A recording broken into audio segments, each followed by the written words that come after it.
welcome back to Mr. Obsolete's Vintage Homesteading. Today, got a number of things to do. First one, we need to mow the lawn. It's been raining like crazy, and it's the first couple of days we had with no rain, but it's colder than heck out here. But we're using our lawn boy here, and so just a few things to do to it. Number one, put some chain lube on the wheels so they spin freely.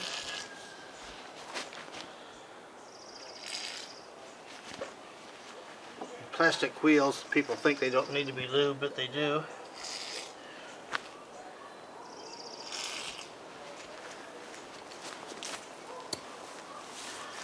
So, the grass is a little tall, so it'll be interesting to see how it does. Procedure for starting: turn on the fuel. And it has a primer valve here, primer bulb. It's not a purge valve, it is an actual primer. It enriches the carburetor, sprays fuel into the venturi. So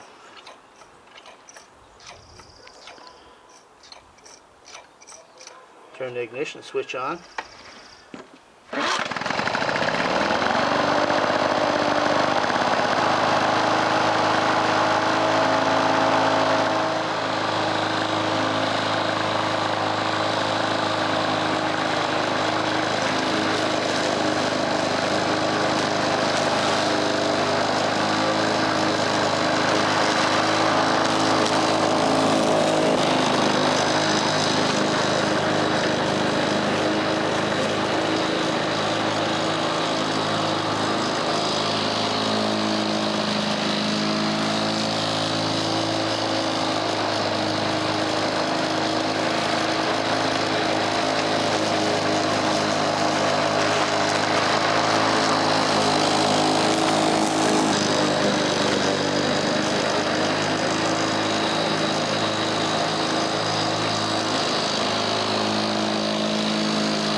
Yeah, you can see it mows pretty good. There's a knob on the back for a throttle, and I put it on the low setting to let it run a little bit before I shut it off. Move on to our next project.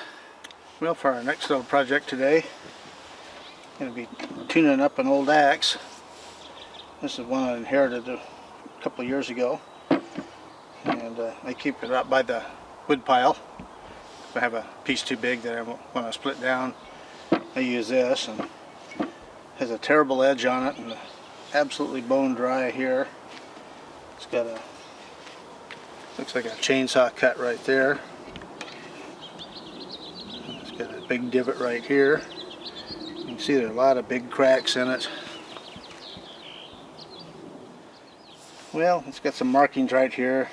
It says M 3.5, so it's 3.5 pounds.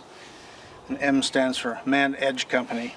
They're a maker of axes and tools for years and years. Really good stuff. And you can see I keep it in mint condition here. Still got all the original rust on it. So the first thing we're going to do, I'm going to put it in the vise here.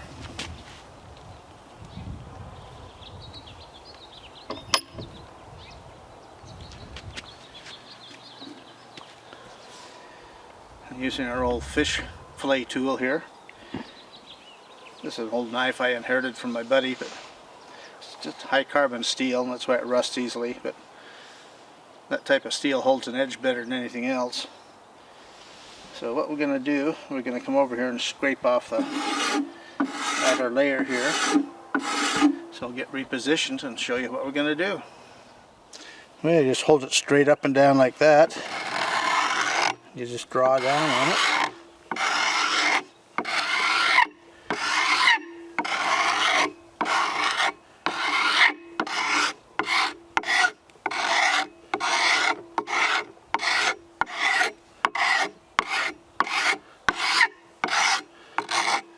See, it gives you a nice clean surface there.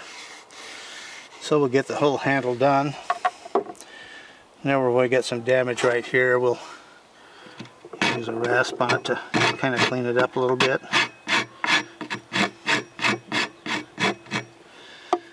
And the last thing we'll do, we'll come back and show it, but well, this has a pretty terrible edge. It's really blunt, and of course it's as dull as can be. But for splitting small pieces of firewood, it works okay, but I'm going to sharpen it up a bit. I just started here a little bit, but yeah, usually these are real thin all the way down. They just have about a 22.5-degree angle on the edge. Well, this is more like this. It's probably about 1/8 of an inch, a little more wide. So we'll be filing that down. We'll be using a coarse file and a fine file. And normally when I do sharpen an axe for doing really heavy-duty work, you know, I'll go back with a stone and polish it, and then use a leather strop on it to get the super fine finish. But on this one, since it's limited use, it really doesn't need that. So like I say, I just have a piece of firewood about this wide I want to split in half, and it's only about this high. It actually works just fine. So anyway, we'll be back when we got the handle cleaned up. Well, you can see that came out really nice. Quite a few cracks in it and stuff, but the next thing we're going to do is just use some steel wool on it. Clean the pores.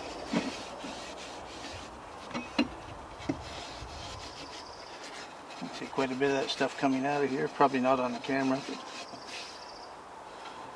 really makes a difference when you're putting your linseed oil on it. Anyway, looks pretty good. I rounded that out a little bit and smoothed that out there. Feels good. So the next thing we're going to do is sharpen the head here. Okay, well, we're ready to sharpen the edge here. The file I'm using is a Simmons. I don't think they've been in business for a long time, but that's one of the finest files I've ever had. Nicholson's were really the best for years and years, but they're no good anymore. It's too bad. I used them for years. And most of the files I have new are German Ferd, P-H-E-R-D, not P-Ferd, like some people say. It's Ferd.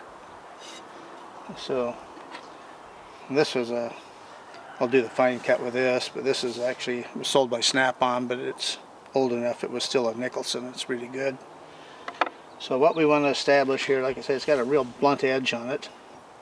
Angle here is real sharp, so I'll have to file that back and kind of watch it. I need the face cut about 1/8 of an inch wide. So now this file has a double cut and a single cut, so I'm going to use a single cut. So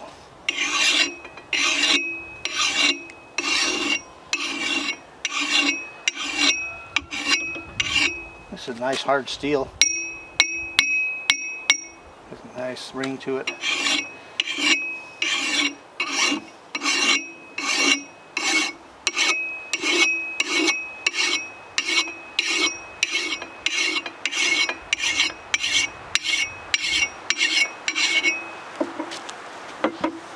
Yeah, you can see it's about 1/8 of an inch wide there. I need to touch it up here, but starting to get a pretty good edge. There's a few little nicks in it right here.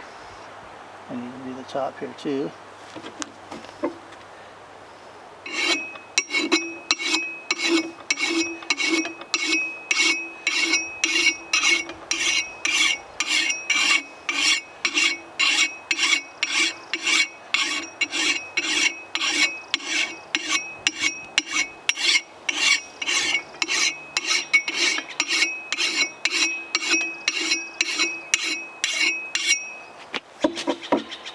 Yeah, it looks pretty good. We'll come over and take a close-up of it.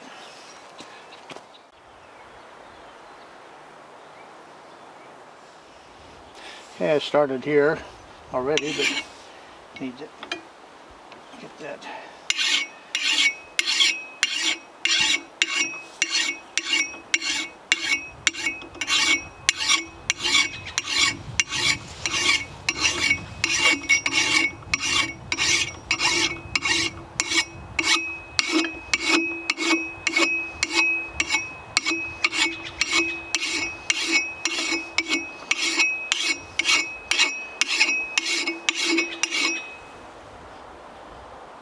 coming on good, so we'll be back when we're done. Okay, well, we got our primary edge on there, and it's pretty nice. It's just a little bit rough. This type of an axe, if you're splitting firewood, has been on the ground or moving it around and stuff, a lot of times they'll have a rock embedded in them or something like that, so you get little divots, and that's what this has had. So we'll just use a real fine file now to give it the final cut.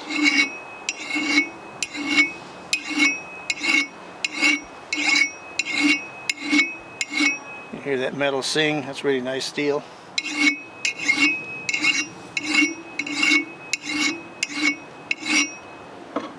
Anyway, we'll get that finished up and be back. Okay, well, we got sharpened up. We've got our vintage Coleman stove here heating up some boiled linseed oil. We like to have it heated up some when we apply it on the handle here. And I did a test a while back on one of my older videos. I had some cookies that I cut off a stump and tried it with turpentine 50-50 with linseed oil. Just the oil itself cold and heated, and the heated saturated the wood a whole lot better. So anyway, let's talk a second about sharpening here. You can see we got the edges on there. The thing that I've found, at least for me, I mean, there's a million ways to sharpen this stuff, and guys like to shave the hair off their arm or face or whatever like that. And I find that's ridiculous, because what I've found is if you do a super sharp edge, yeah, first 10 minutes or so of cutting it works really good, but the edge is so fine, any little hard spot in the wood or a piece of rock or something like that, it dulls instantly. And so instead of super sharp, I just go sharp. That way I don't have to sharpen my axes very much. The last one I did, it's been almost 2 years on my little Evansville, the one I used more than anything else, and it finally needed to sharpen, but it was a long time. Well, this is starting to get warm, so we'll shut that off.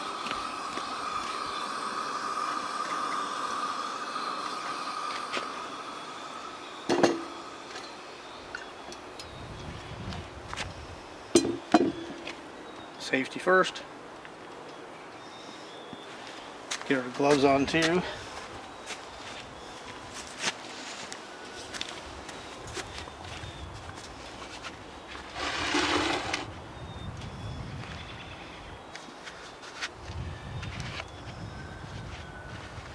So what I do, I usually use a old towel or a shop rag or something. I'm just going to use paper today just because I'm lazy. But just get a nice good soak on it.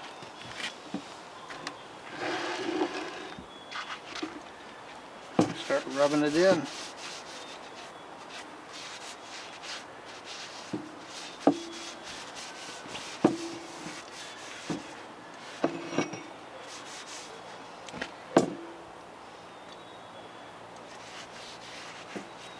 You want to get a whole lot up around the top here. That's where they get dry, and that's where they usually break off, because the wood doesn't get the nice soak of the oil here up at the top or the very crown of it.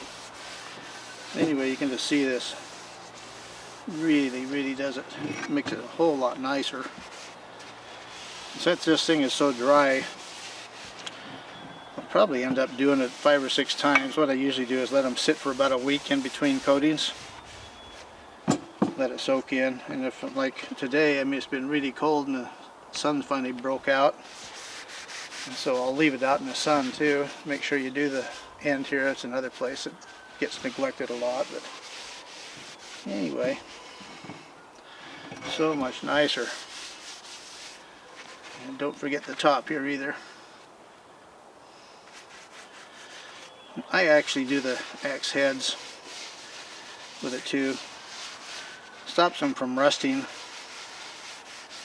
and makes them look a whole lot nicer too. If this were one of my better axes, I would have polished the head on it, but like I say, it's just a lowly splitting axe for the firewood pile. And that's how Mr. Obsolete does it. Okay, well, here's a way that I determine if the wood needs a treatment or not. With your bare hand, if you put it on there and it feels slightly damp, but it leaves no film on your hand, on your bare hand, not with my glove on like this. That means it's still fine, but this one is that way, but since I've got it out, I'm just going to do a light little touch up here. And you can see I got it on the metal, and on the handle, even on the tines.